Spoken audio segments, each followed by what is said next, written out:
Bueno, la soledad es un fenómeno universal, es decir, es algo que está ahí desde el origen de los tiempos y es una condición del ser humano. El estar solo es algo que no podemos evitar en la medida en que los otros están en un mundo distinto, están en su propio mundo, están en su propia soledad, que a pesar de que podamos estar al lado del otro, incluso abrazarlo, existe una distancia, y esa distancia viene a nosotros dada por el conocimiento.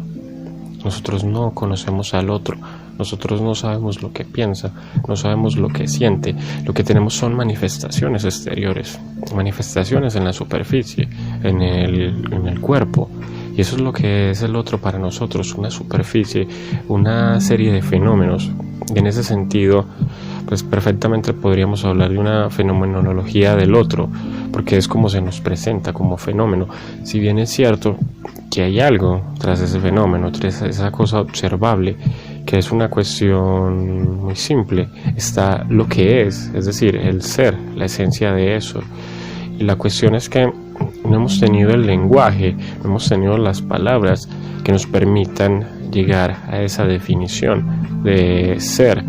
que de una u otra forma nos captaría a nosotros, nos tomaría a nosotros y nos tomaría en parte a nosotros. ¿Por qué? Porque nosotros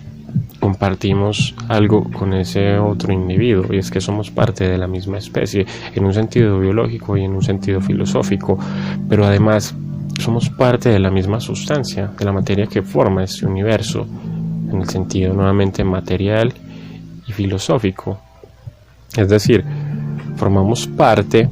pero nos dividimos. ¿Y qué es lo que nos divide si formamos parte de una sustancia universal, de una cosa que está ahí en todas partes y que forma una relación consigo misma,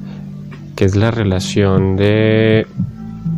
existencia y diferencia? En el malestar en la cultura, Freud dice que el ser humano en condiciones normales o en esas condiciones primigenias, es decir, al inicio de la cultura,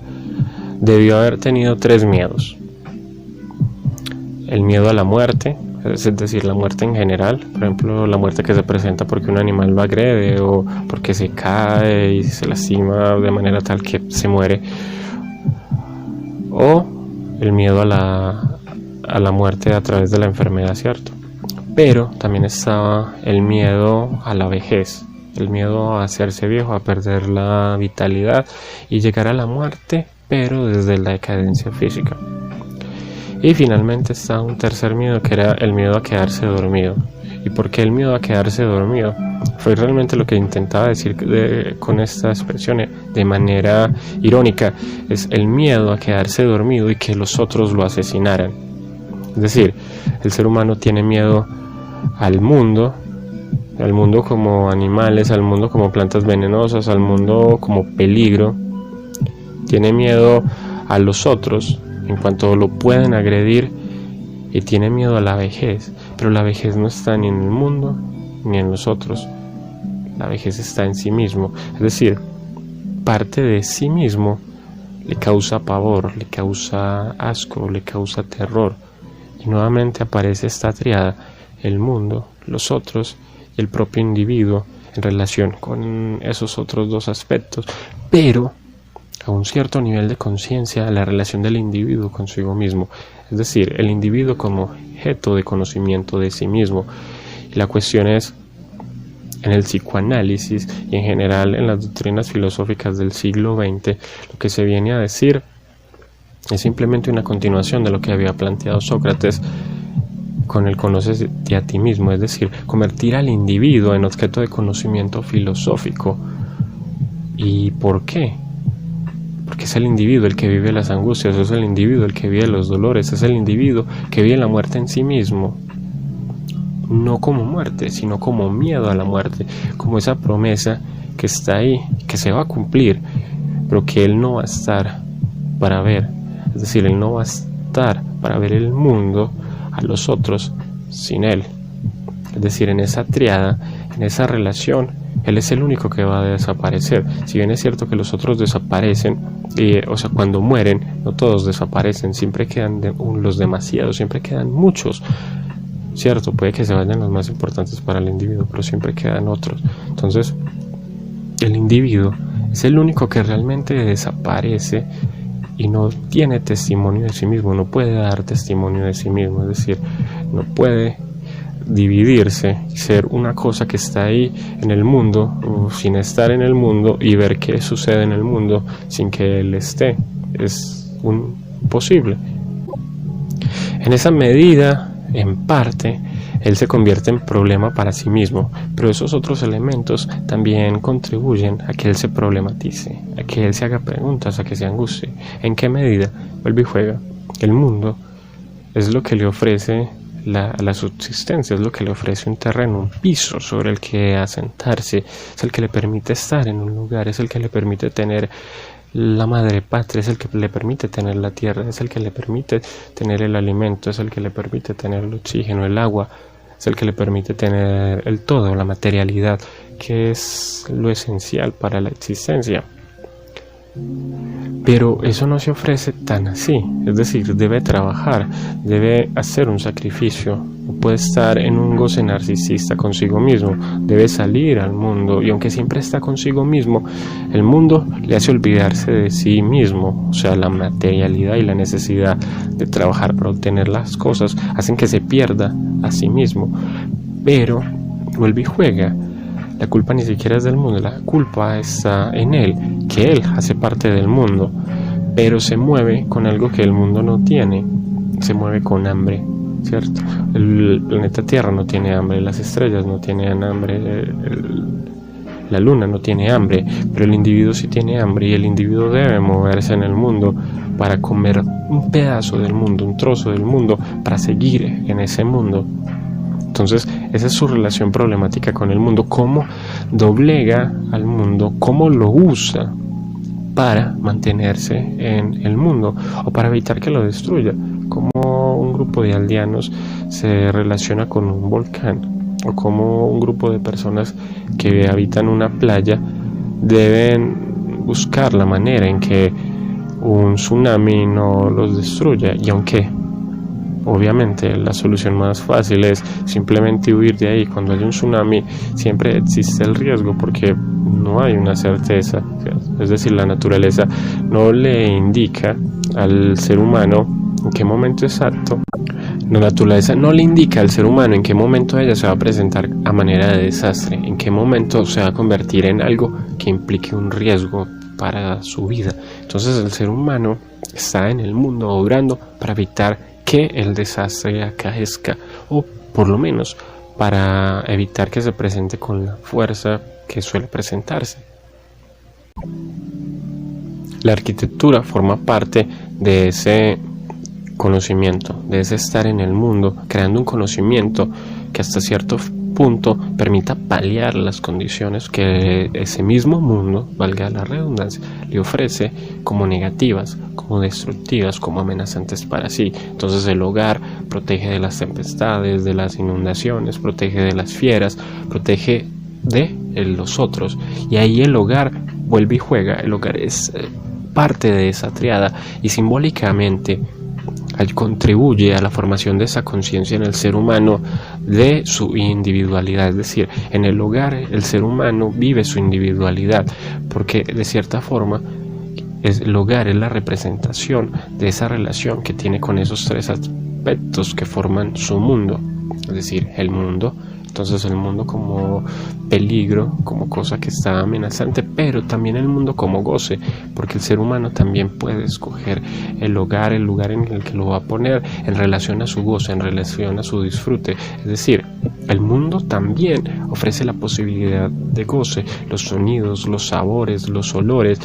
¿cierto? Los objetos también se presentan no solo como algo amenazante, o sea, cuando se le da la vuelta, cuando se ve la otra cara, también es disfrute para el individuo. Y lo mismo sucede con los otros, y en ese sentido Freud debió corregir su pensamiento. Los otros no son solo un peligro, los otros son también fuente de deseo, y en esa medida el otro va hacia ellos, es decir, todo otro es también un sujeto que está durmiendo y que está siendo observado desde el sueño, es decir, está siendo observado mientras sueña, es decir, también el otro puede ser víctima del otro y también puede ser objeto de deseo del otro. Es decir, que todo el tiempo hay una relación binaria del individuo con esos tres objetos que forman su universo, su mundo. Es decir, hay una relación binaria con el mundo, hay una relación binaria con los otros y consigo mismo, en la medida en que el ser humano es conflicto para sí mismo, por sus deseos, por sus pasiones, por sus anhelos y por la relación que mantiene con esos otros dos seres o cosas que se le presentan en el mundo y los otros. Es decir, todo el tiempo está siendo motivado, movilizado a relacionarse con los otros, con el mundo y consigo mismo, porque está condenado a ser testigo de sí mismo, está condenado a observarse a sí mismo, pero también se disfruta a sí mismo, siente un goce narcisista consigo mismo, que ese es el sentido del narcisismo, pero también tiene un cierto odio, un cierto repudio, porque tal vez no es todo lo que desea, tal vez en un determinado momento se revela para sí mismo como algo que no es completamente lo que él deseara hacer. Es decir, el deseo, la insatisfacción también se puede presentar respecto de sí mismo, y en esa medida es que se relaciona también con los otros. En cierto punto busca que esos otros tapen esos vacíos y que den una respuesta para ese sentido que está buscando sobre sí mismo, porque los otros siempre pueden ofrecer una respuesta, pero solo una respuesta aparente. Es decir,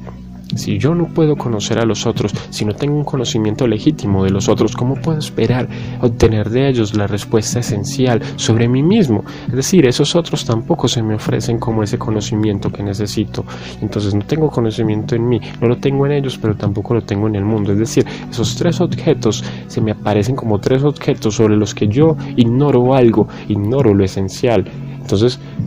¿qué conozco del mundo? Entonces, en ese sentido, la conciencia humana vendría a ser esta, la conciencia de que estoy en relación con tres objetos que realmente son distintos en la abstracción, en la conciencia, en mi propia individualidad, pero que en el fondo son parte de una misma sustancia. Es decir, que por esa suerte de milagro que es la conciencia y la posibilidad del lenguaje, yo divido el mundo en esas tres partes, pues aparte al margen del tiempo y el espacio. Entonces yo estoy habitando el tiempo y el espacio, estoy habitando la materialidad y me estoy relacionando con los otros y conmigo mismo, y es ahí donde nacen los conflictos y los problemas del ser humano, pero también sus goces, sus disfrutes. Entonces, en el siglo XXI esa conciencia se ha profundizado, al menos hasta cierto punto, en la medida en que el universo se nos ha hecho muchísimo más grande, muchísimo más espeluznante. O sea, en la Edad Media tenían la creencia de que el mundo era simplemente ese pequeño fragmento, Europa, parte de Asia, parte de África, y pues listo, ya, eso era todo. Pero para nosotros la conciencia de soledad es muchísimo más grande, porque no tenemos el consuelo de creer en un Dios, porque Dios ha muerto. Y para acabar de rematar, nuestro mundo se ha expandido muchísimo más y la tecnología ha venido a acrecentar esa sensación de angustia en la medida en que nos permite alcanzar cosas que antes no podríamos alcanzar, y tenemos la promesa permanente de alcanzar otras cosas. Entonces todo el tiempo se están abriendo un nuevo número de posibilidades, y sin embargo el ser humano sigue teniendo la misma vida, es decir, bueno, vive más, pero no puede abarcar y no va a abarcar todas esas posibilidades, y eso solo acrecenta más su conflicto con esos tres aspectos que forman su existencia.